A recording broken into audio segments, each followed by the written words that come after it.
Well, hello and welcome to Push to Be More with me, your host, Matt Edmundson. Now, we are about to dive deep into another exploration of what truly fuels the journey called life. And joining me today, I have an exciting guest all the way from Toronto, Vanessa Judelman from Mosaic People Development. We're going to be diving into Vanessa's sort of unique life experiences, the hurdles she has had to push through, the way she recharges her batteries, and what steps she's taking to be more. Yes, we're going to get into all of that. Now, don't forget, you can get all the detailed show notes and a complete transcript of our conversation on our website, pushtobemore.com.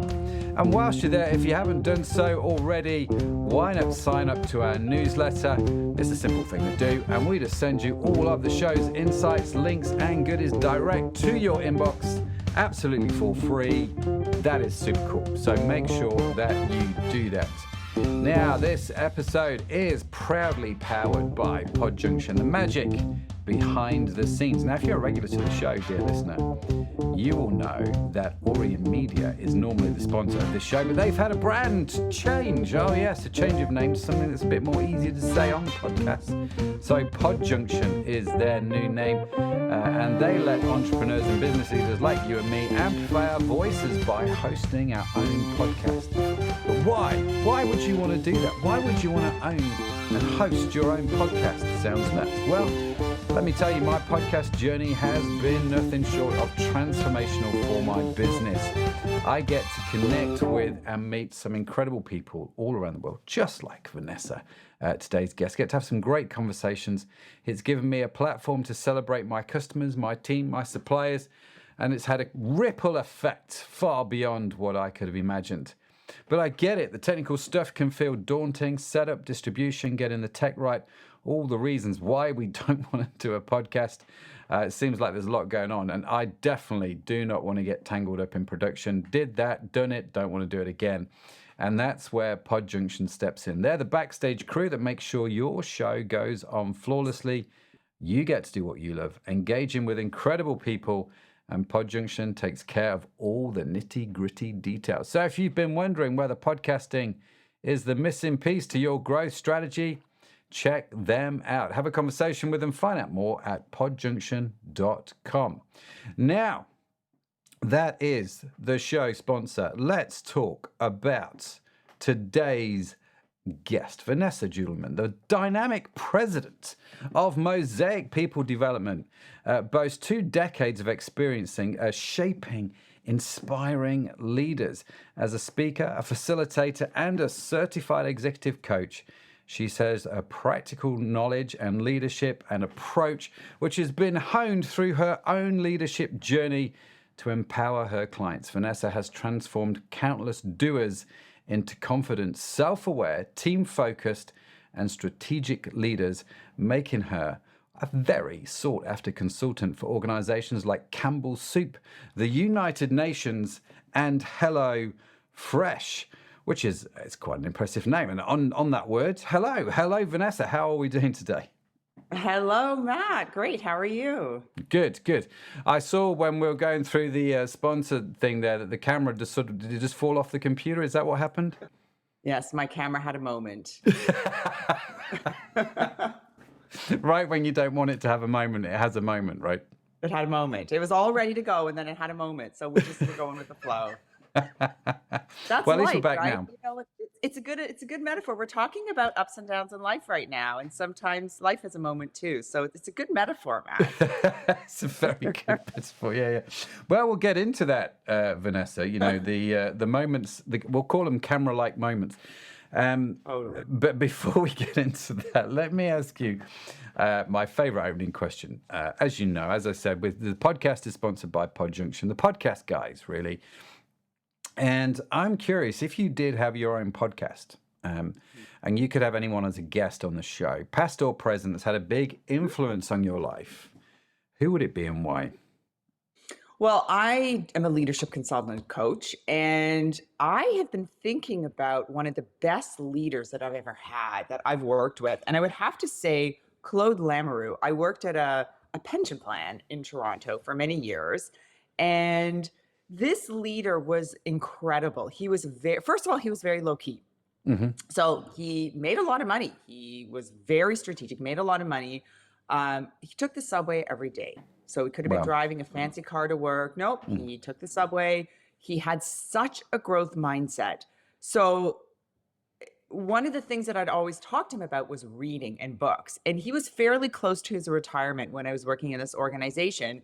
And he always had 5 or 6 books that he was reading. Yeah. And one of the things that I loved about him was his ability to connect with people. So the organization had about 500 people. He would find something to connect with each person, like a mutual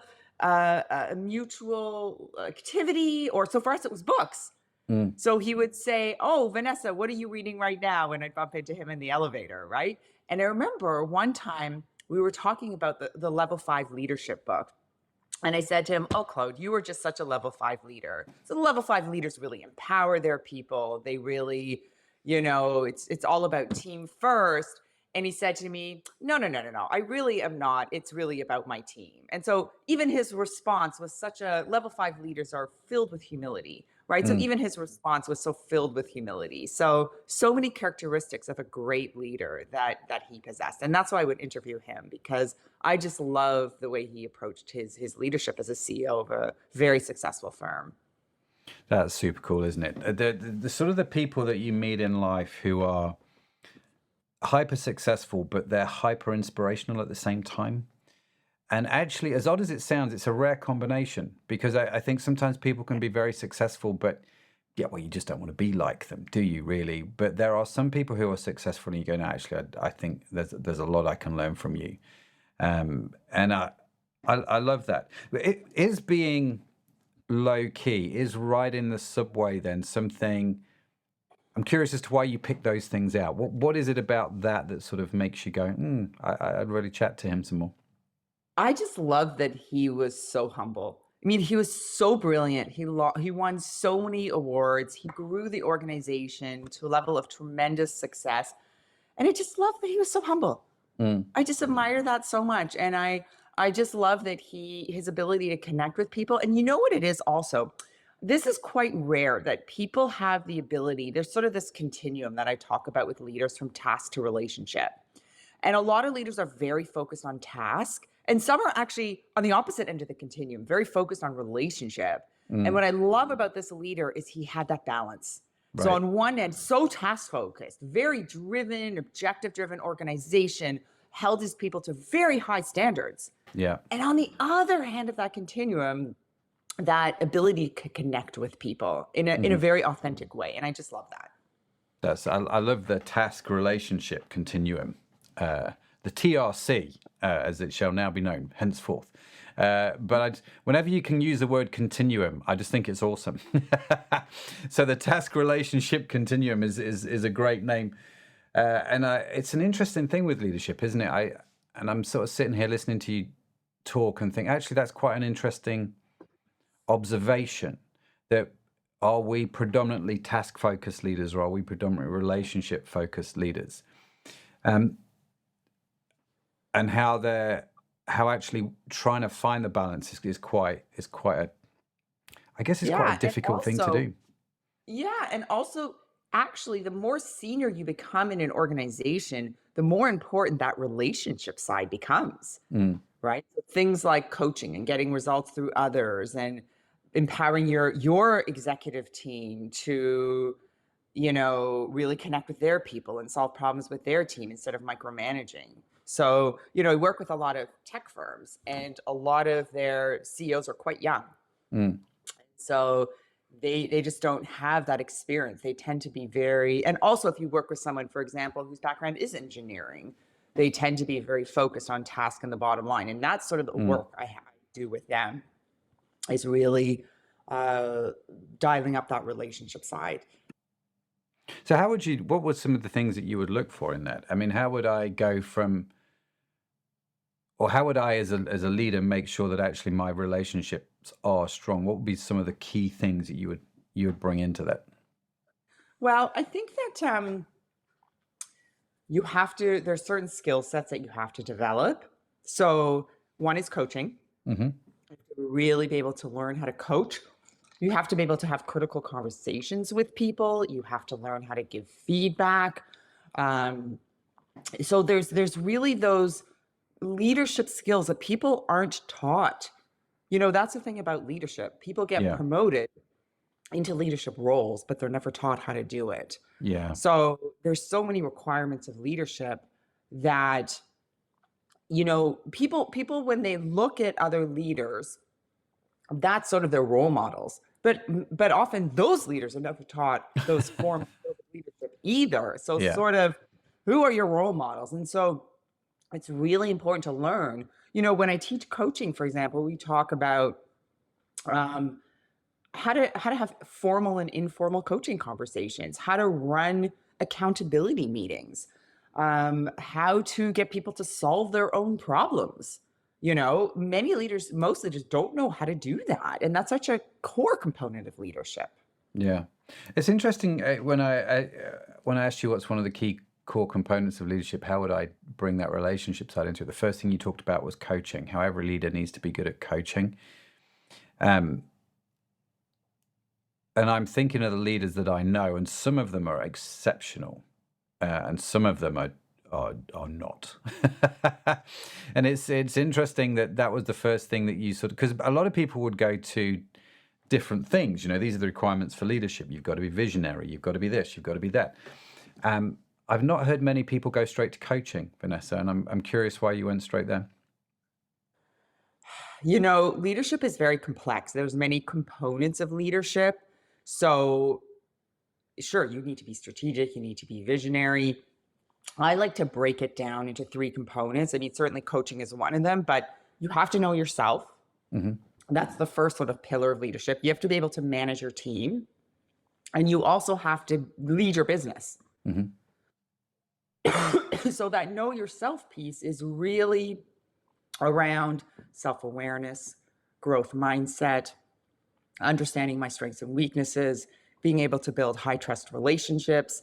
That manager team pillar is about coaching, being able to develop a high performing team, having crucial conversations. Then there's that lead your business pillar, which is the strategy part, the vision, knowing how to execute strategically.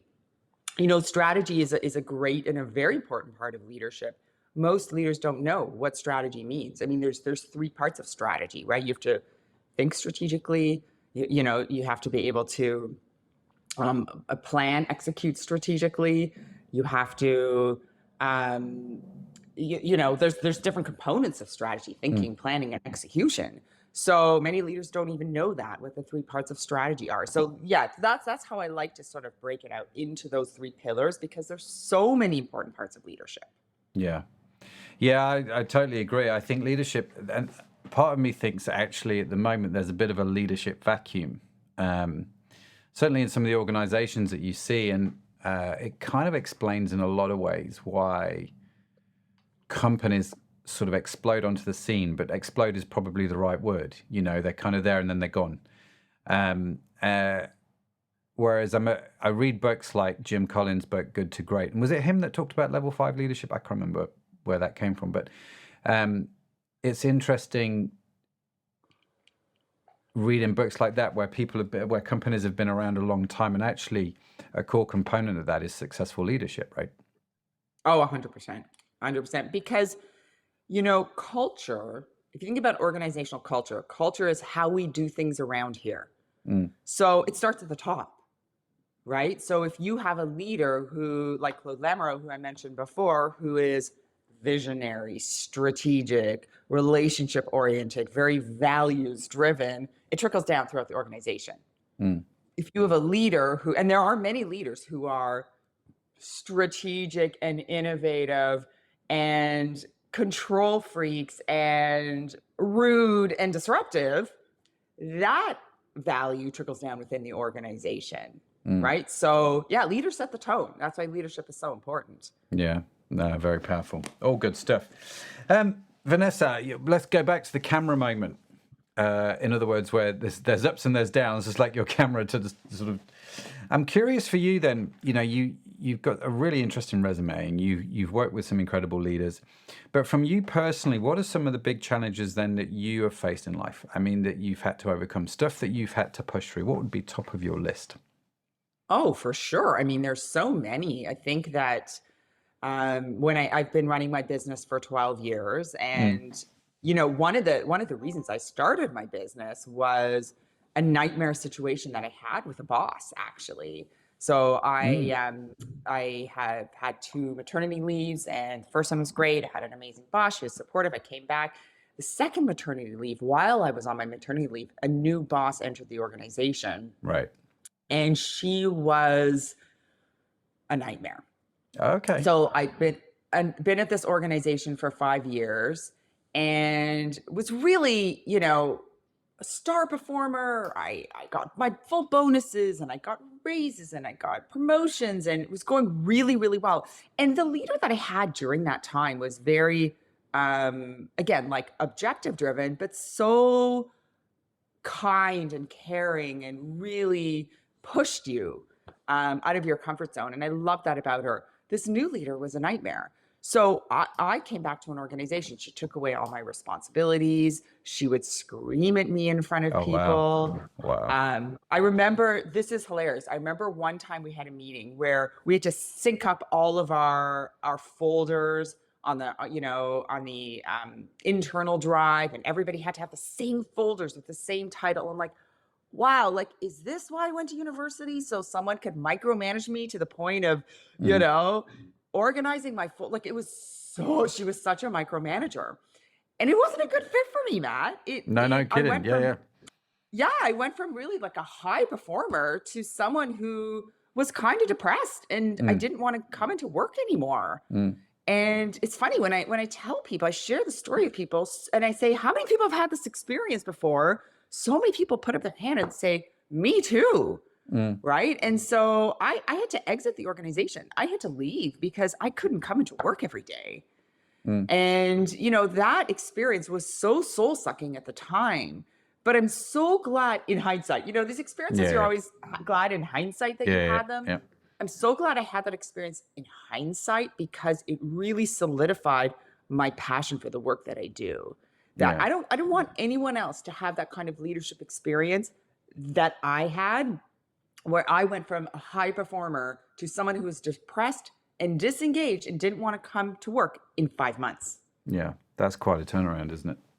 It's I'll say. interesting listening to you tell that story, Vanessa, because quite often when you ask people why did they start their business, it will start somewhere with there was an element of disillusionment.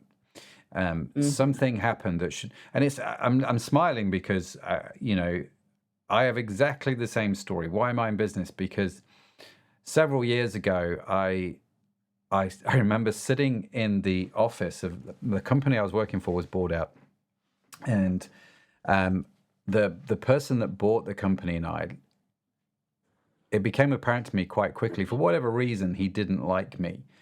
And so I ended up leaving that organization. And, the guy that sold the business, I'm still really good friends with him, talk to him every month. He now lives in New Zealand.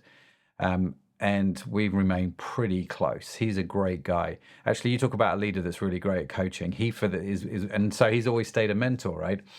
The guy that bought the business was mean. He was nasty, threatened all kinds of litigation. I mean, the whole 9 yards. And so, yeah, very different experiences from two different leaders. But in the midst of that, whilst I hated the situation when I was in it, I don't think I'd be here today had I have not gone through it, right?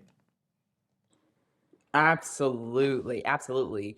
And, sometimes these situations are a gift. Most often they are. Mm, A client of mine had to fire somebody a couple weeks ago, and she was distraught. Absolutely. She's the first time she had to fire somebody. And I said to her, and this person was a poor performer, Matt. hmm They weren't showing up for work. They were leaving Yeah. the way through the day and not coming back. And he didn't achieve any of his objectives. And I said to her, I'm just really curious, what's the reason you feel so guilty? Because you've done nothing wrong, Yeah.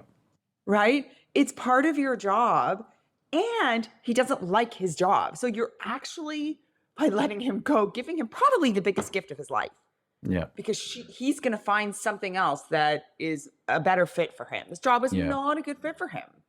So she's like, okay, that's just a different perspective. Thank you for sharing that with me. But it's so interesting. She felt so guilty. Yeah, you do. It's I'm Yeah. having had to have those conversations with Steph. You do, because there's the short run pain. You know, people have to deal with the fact they've lost their job. But ultimately, I'm thinking back from all the people that I'm still in touch with that work for me. They've gone on to bigger and better things as a result, you know, and you kind of look at that and go, Yeah. well, thank you, God, because it seems to work out somehow, right? And you're just like, okay, it's good when that happens, but it's a horrific thing to have to do. I remember in Yeah. 2012, I walked into my company, and we had a beauty website at the time, right? So online site selling beauty products, and 80% of our turnover came from one supplier, which, you know, in hindsight was a silly thing for me to have let happen, but that's in effect what had happened. And the supplier came in and said, listen, guys, just so you know, we're changing our pricing policy. The more you buy, the more you pay. Okay. Which all sounds, it does sound a bit odd, but they basically put that we were one of their biggest customers in the world. And so our prices went up by 30% overnight. Our sales dropped by 50% overnight. And I remember that we had to say goodbye to some very good friends, not because I thought that performance was bad, but because we just were not getting the sales to keep them in. All of which I'm still in touch with, you know, and all of which I'm still friends with, and I'm very grateful for that. But yeah, I can attest to the fact you hate those conversations. You do hate them. Yeah, for sure. I think that as a leader, leadership can be challenging. Sometimes you have to do unpopular things. Sometimes you have to do challenging things. I write a blog every week on my website. And this week I wrote about conviction, because I think that, I have this leader, this client who has so much conviction. She is so, just aligned with her values. Everything she does is aligned with her values. She is so clear on right or wrong. And she was telling me a story about ironically, the first person that she had to fire. And she didn't feel guilty at all. She was like, he was doing a bad job. I knew it was right for the team and the business. And, she sleeps well at night knowing that it was the right thing to do. Yeah. And, leadership requires conviction too. I think that's an underrated skill. An underrated skill set for leadership is conviction. Like, you really have to know what's right and what's wrong. And sometimes you have to use your values and your conviction to guide your decisions. And they may not be popular. And you know what? Yeah. That's okay. That's okay. Yeah, no, totally. I'm loving this conversation, Vanessa, because this is all my synopsis just flying off at a million miles an hour. Because the other day we were having a conversation talking about one of our clients that actually the right thing is not always the easy thing, but it is still the right thing. Yeah. And making decisions for and on behalf of your clients, which actually would be detrimental in some respects, perhaps to our own business. But if it's the right thing, it's the right thing. And I think I remember, I don't know if I should I'll tell you the story anyway. I remember years ago when we were just starting out in our business. I just left the company that I was telling you about earlier, the one with the horrible boss. And we had not had any business in for a little while. We were in need of some cash, and we were doing websites. I just started a little website business. This was in the late 90s, I want to say. No, early noughties, somewhere around there. And it must have been the early noughties, but we didn't have any money. And this guy came to us and said, listen, I need a website. And I was just like, all my prayers have been answered. Woohoo! How can we help you? And he said, well, I need a big video site. And I'm like, oh, this is going to be complex. This is great. This is. And then he turned around and said, I said, what kind of site do you want? He said, a porn site. And I'm like, my head just drops into my hands. And you're like, I have to feed my newborn baby. My wife is not working. We've got no money. But at the same time, I have a personal value set, which I then had to say to this guy, I can't do that. There's no way on God's green earth I'm going to create a porn site. And so it was a really interesting decision to make, because ordinarily, in the ordinary sway of life, if someone came to me now and said, can you do a porn site? I'm like, no, of course I can't do a porn site. That would be a stupid thing to do. Why would I want to do that? Because I don't need the money to make that decision, right? But when you're broke and you've got a newborn kid and someone says, can you do a porn site? That's when you really find out how true these convictions are, right? Oh, I had a very similar situation. I had somebody call me to say, we're a tech firm. Turns out they were a tech firm that sets up married people to cheat on their spouses. Oh, wow. And I was like, no thanks. Yeah, I'm out. Oh, I'm really busy. I'd love to help you, but oh my gosh, look at my calendar for the next 7 years. I'm booked solidly. I'm so sorry. Wow. Really fascinating, That was a isn't no. it? Yeah. But again, that comes down to conviction, doesn't it? Understanding what's good for you, what's right and wrong, what you're prepared to do, what you're not prepared to do. How do you determine, I guess, your values in a situation like that? Because I find a lot of life, it's in some respects, it's black and white for me to say no to the porn site, right? Mm-hmm. But there's a lot of gray areas, isn't there? And how do you navigate that? It's based on how you feel. So your feelings are your that's emotional intelligence, right? Your feelings are your emotional GPS. So if you feel bad or you feel guilty because you don't want to hurt someone's feelings, but you also feel like, I know this is right, then you have to do what you know is right. We know. You know what the right thing is. So you have to separate, wait, how am I feeling about this? I'm feeling a little bit guilty. Is that okay? Will I get over it? Will they get over it? Sure they will. They're adults, right? You're working with adults. So it's really, you have to be able to, that's, again, it's emotional intelligence. Emotional intelligence is understanding my emotions and how they impact me and the people around me, right? And so one emotion that I look for is relief. I always say to people, if I'm coaching someone, I say, okay, this is a difficult decision. How will you feel? What emotion do you think you'll feel once you've done this? And if they say, honestly, Vanessa, I'll feel really relieved, then you know it's the right decision. Yeah.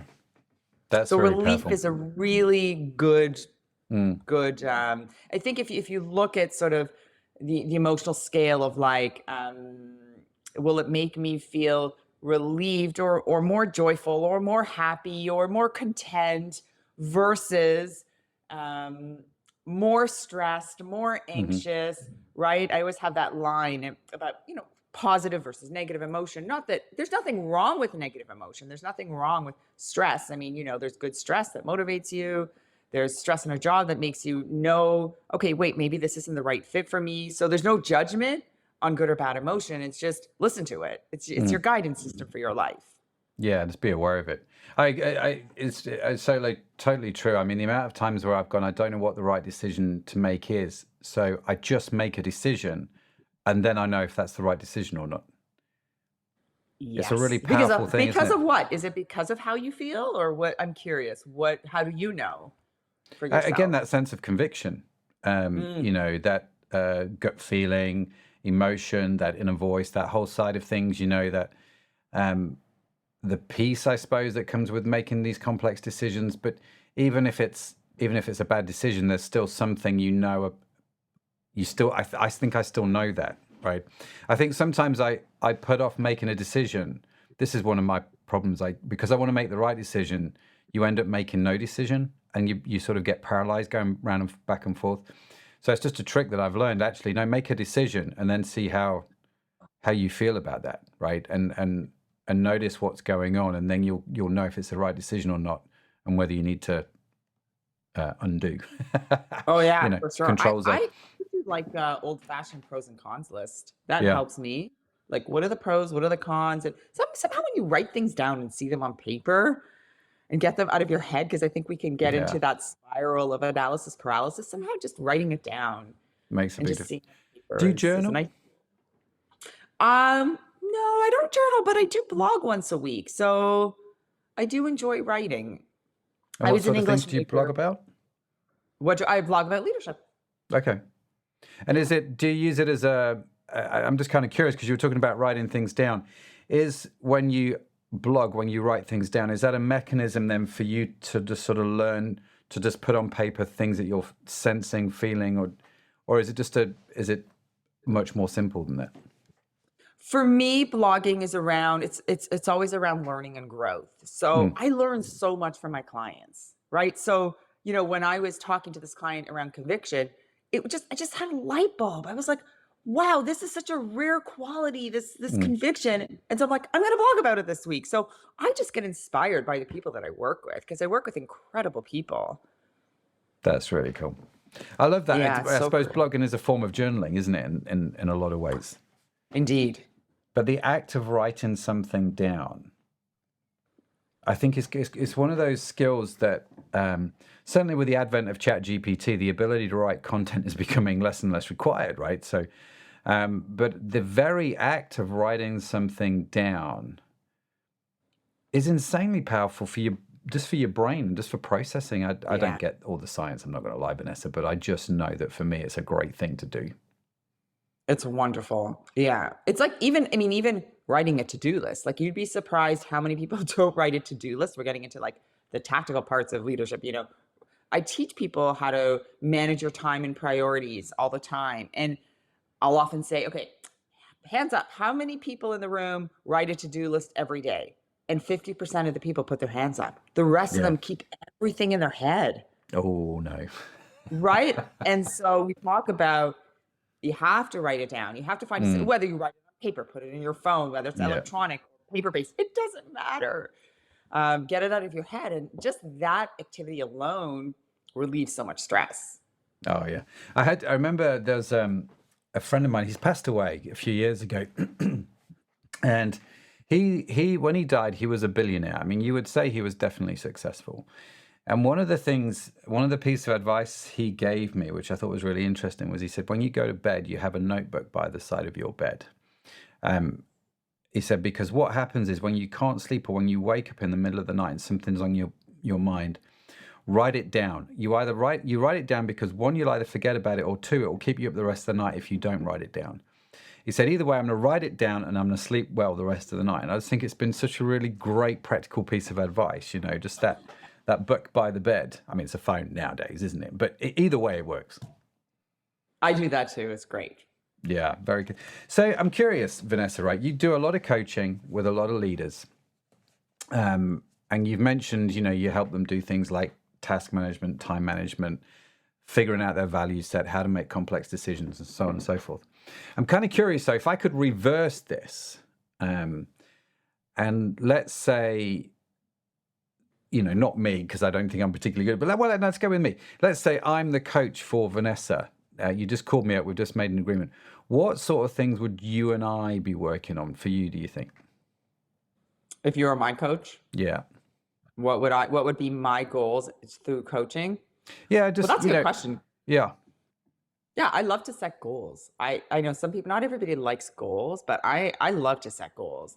What would I be working on? I would definitely be working on more work-life balance. Um, I would be working on, what else would I be working on? I would say that's probably the biggest one for me because I have two teenage sons. They play competitive sports. We spend a lot of time driving around town to games and practices and things like that, and running my own business and running a household. And so I would say that's probably the biggest. And I don't even call it work-life balance, to be honest. I call it work-life juggle. So you call it work-life juggling rather than work-life balance. And you've got two teenage sons. You're trying to manage all of these things. I'm kind of curious, what do you do for you in the midst of all of that? How do you recharge your batteries, stay sharp? What's sort of on your agenda to do that? So for me, it's about moving because, we spend a lot of time sitting. Yes. So when any time for myself, I move. I actually started working with a personal trainer. So Mm-hmm. I'm a real fan of scheduling things because when you schedule things, you're committed to them, Mm-hmm. right? I don't know if you know the work of Gretchen Rubin, but she wrote such an interesting book around tendencies and the 4 different tendencies that people have when they set goals and create habits. And she talks about people, some people, if they set a goal, they're accountable to themselves. Yeah. But for most of the population, if they set a goal, but they have an accountability partner, that's when they'll get it done. Yeah. Right. And so that's why things like running groups and Weight Watchers work really Yeah. well, because Yeah. people have an external person to keep them focused on their goals. So that's one thing that I've done, is started working with a personal trainer twice a week. So it's scheduled and nothing comes. She's like, you are so committed, right? You're like my best client because you never cancel. I'm like, I can't cancel because it's for my own mental health. Right. And so I'll walk, even if it's a 10-minute walk. That's really important to me. I can do a yoga video in my office. I like Yoga with Adrienne, if anyone is interested. She does great quick yoga videos. So that's what I do. That's my key, is move. It's really interesting you mentioned this whole working out with a partner, and I sort of was involved with some gyms for a little while, and you could look at the people that came, and you could look at the people that came and paid the money for the personal trainer, and you could say, well, if you had a personal trainer, your results were always much better because you've got the personal trainer. If they're any good, they're holding you to account, right? One of the other things that I noticed in the middle of that was the power of 3, right? So if I just went to the gym with a friend of mine, then obviously we're both going to go. But it's harder for me to say, oh, I don't want to go today because my friend's going as well and they're expecting me to go. But there may be days where I call them and go, I just can't be bothered today. And so my friend might go, well, I'm definitely not going if you're not going. But if there's 3, there's always usually at least 2, if that makes sense. Yes. And so the power of 2 was great. The power of 3, I started calling them triads. I started to encourage people to set up triads just because I thought triads was such a cool name. I just wanted to be in a triad. And so part of the triads. And so encouraging people at the gym to set up a group of 3 was quite interesting. I thought if it got more than that, it started to become unmanageable. And actually you started to lose who. So if you're in a group of 5 or 6 or a group of 10 and you don't turn up, well, the group doesn't really notice as much. The bigger the group, the less they're likely they are to notice. But a group of 3 does. And so I think it means that if you're off sick coughing for a week, I'm still going to go because Fred is going to the gym. Do you see what I mean? And it's power of 3s. Well, maybe that's your next book. Maybe that's the next book. Power of 3s. I can see it right now. My next, but I've got to finish 4 others that I'm writing. I don't know if you're like me, but I start writing and then I'm just like, oh, I have this other good idea. So I start writing something else. So now I'm trying to write 3 or 4 books at once. And I'm just like, I should just pick one, finish it, and then move. Yes. Yes, you should. That's a great idea. Yeah, just pick one. So you move around a lot then. So exercise is important to you. Or maybe just simple walking, doing the yoga videos is important to you. Yeah. So if you go away on holiday, right, are you the kind of person that will go do the beach thing, or I'm going up the Himalayas kind of a gal? Well, I do both. Okay. My commitment is to go on vacation for 2 weeks. So December, we went away as a family for 2 weeks. I think 1 week is not enough. This is what I've learned. For me, we have very busy lives, and by the end of the year, we're always tired. So December, we go away for 2 weeks, and I find the first week I'm resting, I'm recuperating, and by the second week, I'm hiking, I'm running, I'm walking on the beach, I'm out and about. So I think it's a combination of both. I really like time to restore, but for me, the perfect holiday is in the sun. And by the water, I just love the water.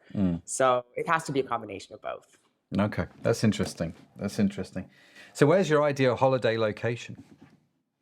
Well, from Toronto, we go to Mexico because it's only five hours away. And the weather in Puerto Vallarta is always perfect.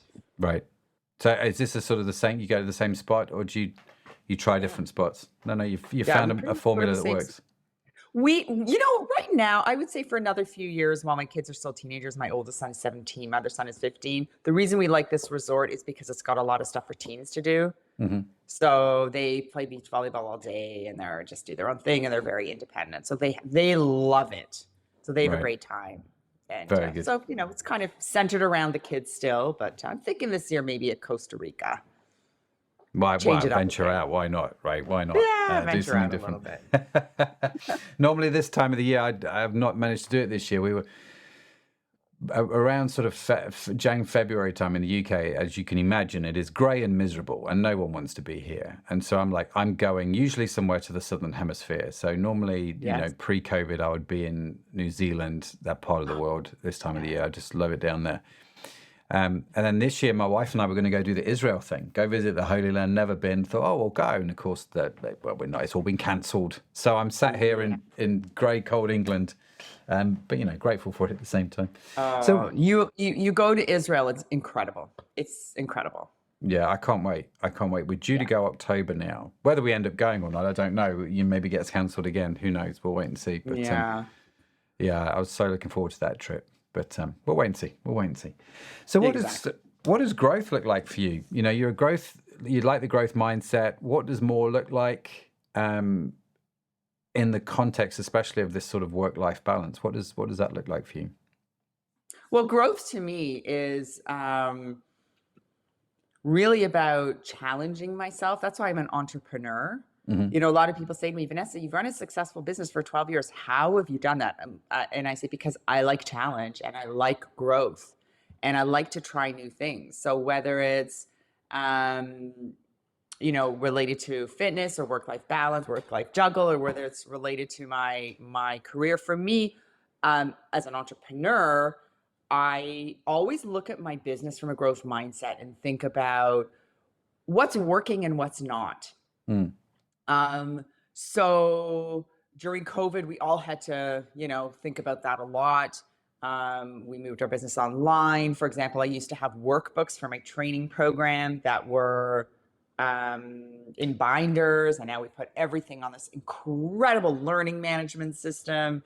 So that to me is the exciting part about being an entrepreneur is that you get to reinvent all the time, but you need a growth mindset for that, because when you reinvent, you make mistakes. Yeah. I've reinvented and I've implemented things and it didn't work. Right. And so then I like to go, okay, I put on my coaching hat, right? One of the great coaching tools that I teach my clients is to ask 3 questions. What worked? What didn't work? And what do you need to do to overcome what's not working? And I apply that to my business all the time. If I launch an initiative and it doesn't work, I go, okay, what worked? There's always something positive.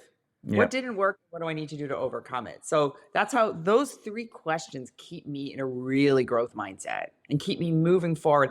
And part of growth mindset is not being really upset when you have a challenge, but rather to look at that challenge and say, okay, that really did suck.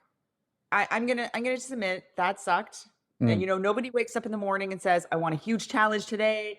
I want a big mistake. But that's life. We have challenges. We make mistakes. So just wallow in it for 5 minutes, for a day, whatever you need to, and then move forward and just look at what you learned from it. And so that's what, Carol Dweck's book, Mindset, The New Psychology of Success. Do you know that book? No, I've not read that one. Oh, that's my favorite book. I recommend everybody read that book. She came up with the terms fixed and growth mindset, Carol Dweck. Actually, if you even go on YouTube, her last name is Dweck. So just type in Carol Dweck and listen to her talk about fixed and growth mindset, because she interviewed, she worked at Stanford University. She was a professor there, and she looked at successful people. And that's what she studied for 20 years. And she recognized that the difference between people who are mediocre or stay stuck and the people who are successful is their mindset. So fixed mindset, you believe everything's set in stone, and growth mindset, you believe nothing's set in stone. Yeah. So I can improve myself, I can improve my business, I can improve my career, but it's a choice. Yeah. And it's hard work. She never says, she always says choice plus hard work, which I love. And I think that is the success. Any leader that I've worked with, they make a choice to have a growth mindset and they work hard, right? Any entrepreneur that you meet, they work hard. So Yeah. it is, we're not saying, oh, growth mindset and, you can just sit on your couch all day. No, there is that component of hard work. But you sit on your couch all day, it won't be your business that grows. Oh, yes. There's usually potato chips or chocolate cookies that come with that, right? Yeah, absolutely. If I did that sit on the couch thing, I would be twice the size I am now, just knowing my personality trait. Same, yeah. Oh, fantastic. Well, listen, Vanessa, let's do the question box because I'm super intrigued to see, one, what comes out, and two, how you answer this. So I'm going to flick through the questions.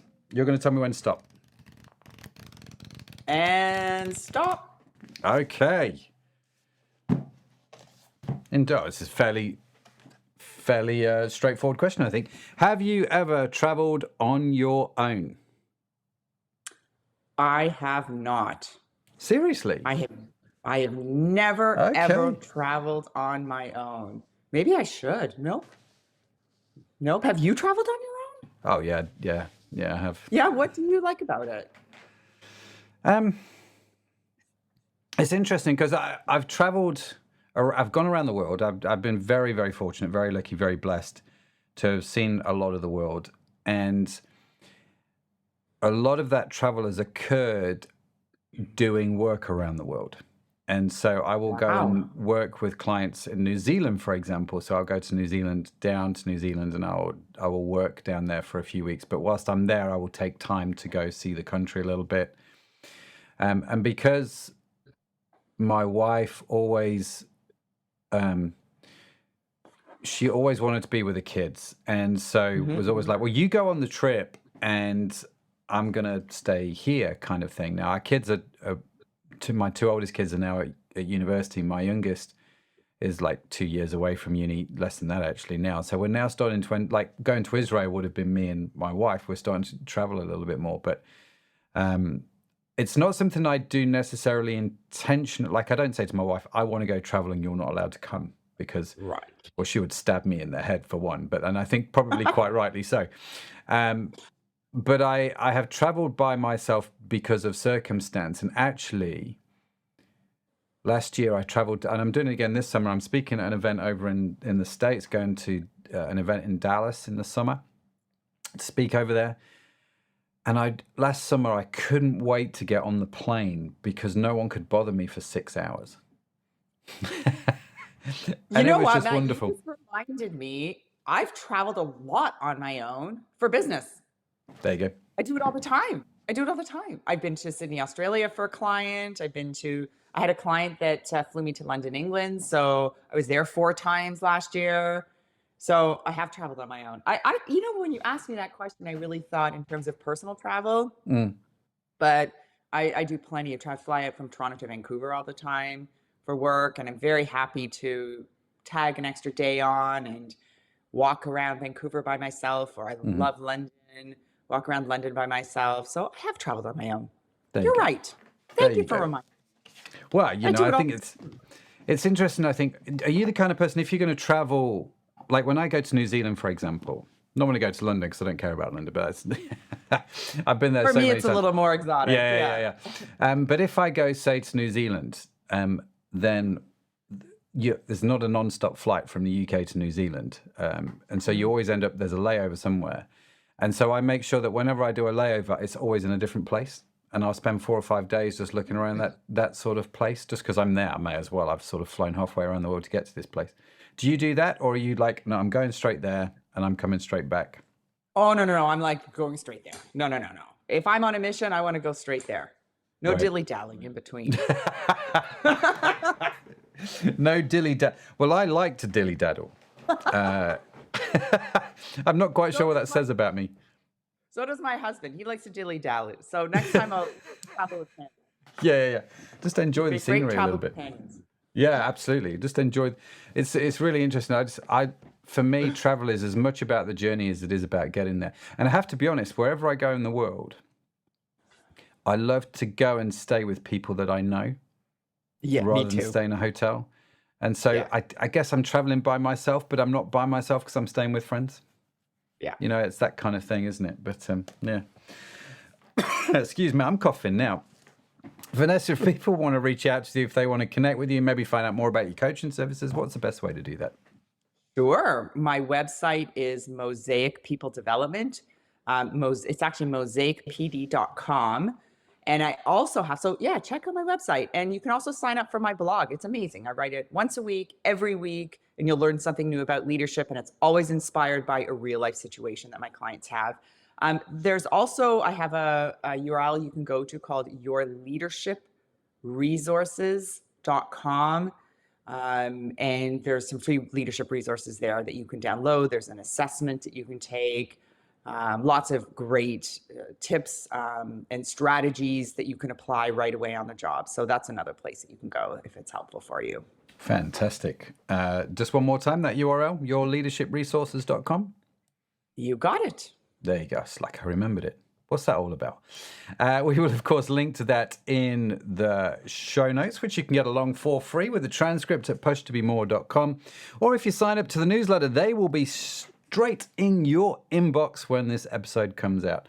Vanessa, listen, thank you so much for joining us on the podcast. Lovely to meet you. Lovely to chat. Love talking about leadership. And who knows, maybe I'll see you in London one day. I love that. I love that. Well, that's a wrap on another fantastic conversation. A massive, in fact, let me do this. See if this works on my little, here it goes. A massive round of applause. There we go. For Vanessa to joining us today. Really enjoyed that. And of course, huge thanks to today's show sponsor, Pod Junction, for all you change makers out there contemplating podcasting as your new vehicle of expression and connection. Reach out to them at podjunction.com. You'll be pleased that you did. Tell them I sent you. Now, remember, keep pushing to be more. Don't forget to follow the show wherever you get your podcast from, because we've got some more seriously compelling conversations up our sleeve, and I don't want you to miss any of them. And in case no one has told you yet today, let me be the first. You are awesome. Yes, you are. Created awesome. It's just a burden you have to bear. Vanessa's got to bear it. I've got to bear it. You've got to bear it as well. It's true, right? Now, Push to Be More is brought to life by Pod Junction. For transcripts and show notes, swing by the website, pushtobemore.com. Big kudos to the team that makes this show possible, which includes the beautiful and legendary Sadaf Bainun and Tanya Hutzlak. Shout out to Josh Edmundson for our theme music. And that's it. That's it from me. That's it from Vanessa. Thank you so much for joining us. Have an awesome week, wherever you are in the world. I'll catch you next week. But until then, keep pushing. Bye for now.